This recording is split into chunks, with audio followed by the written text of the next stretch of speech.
Cái kiểu này là triệu. Nó xe. Ô đã đá để xe cả.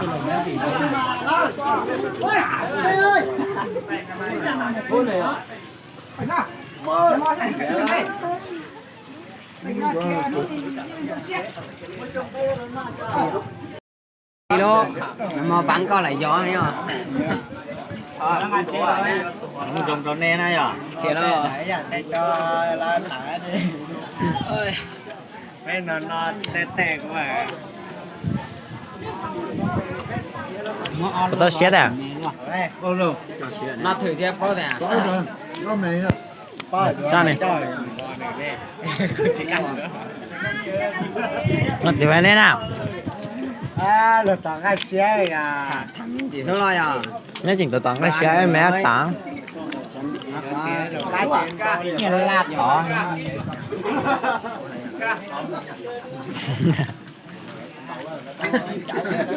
Thôi em yêu hết rồi. Em yêu cứ thưởng thức bên đấy. Đây là không? Đây là. Mà đây à? Như là. Ở đây à? Đây nè. Cái chúng ta tỏ khoan lỏ chuột chi.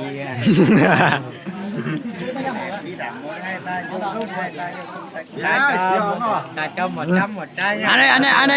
Ăn đi. Chín rồi. Đây là lửa thì thôi cho lẩu. Cho thì chỉ cháy chuối cười này cho đi. Do. Chọn đi. Ở tụi chép à? Quay lên chị là lò. Chào mà.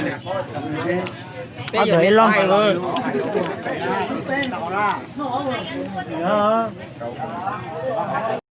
Nó ra là con đó. Nó thừa nữa.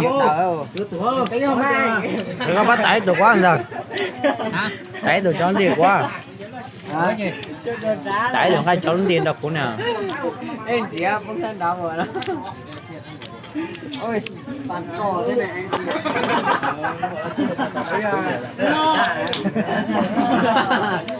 Cháu tròn tao này nè. Bé chìa cho, có rồi. Bây giờ tao xe từ nó đi chả quạt ra. Em bò này lúa tư chả kỹ là ngay ra là. Hai tuổi đấy. Về nhà để không đau đi. Không bị đau. Cho.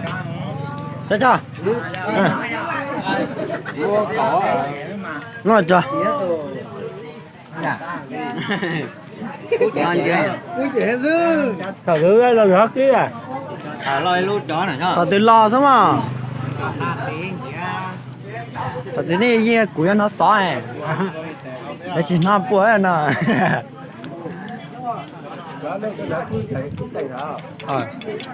Anh không cài kiêng ăn bò. Wow. Nên vậy tỉa. Có ngọt á. Lò nọ luôn nè. Đỡ.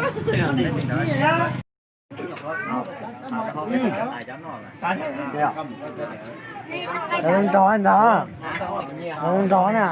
Cho nên không rõ thế, chắc là nó đầu là lo kỳ quá. Ở đây à, chỉ cần đó nó nói thế đây à.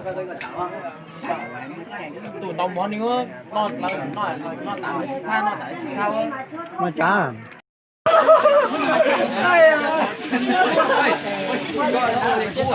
Chúa là gì? Chúa ơi!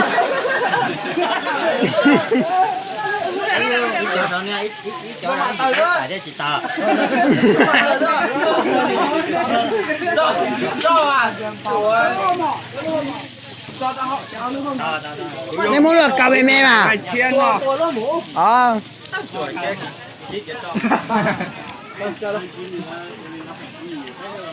Này cũng đại đó từ đấy. Đúng không?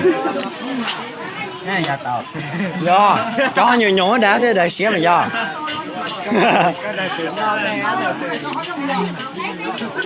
Nó tiểu á? Có thể có chín nó ăn nhưng mà ăn không nổi rồi mấy chú ơi. yếu thế. Yếu mà.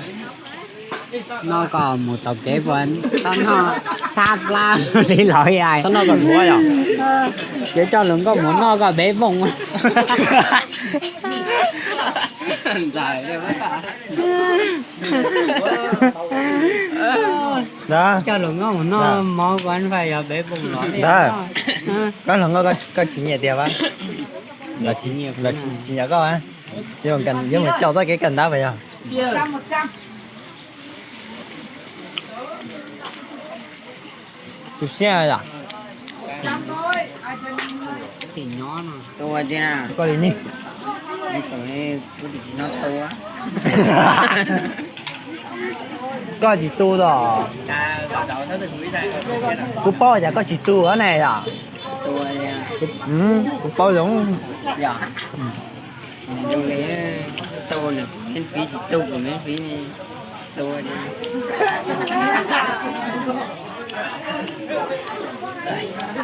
à có thấy đây rồi chia nè cho con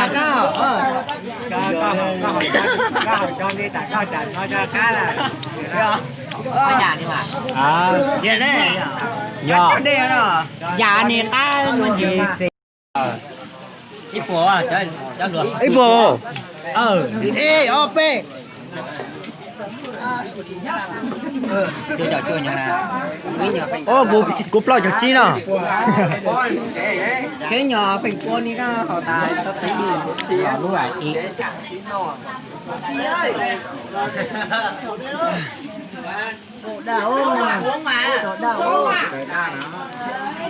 ô nhìn thấy nhà đào này nè à của mình tính vào đây rồi nhìn thấy đồ bèo này tao phải có mất tao đâu mà cũng đánh áp này rồi có từ á cái này tụi này bao giờ đấy à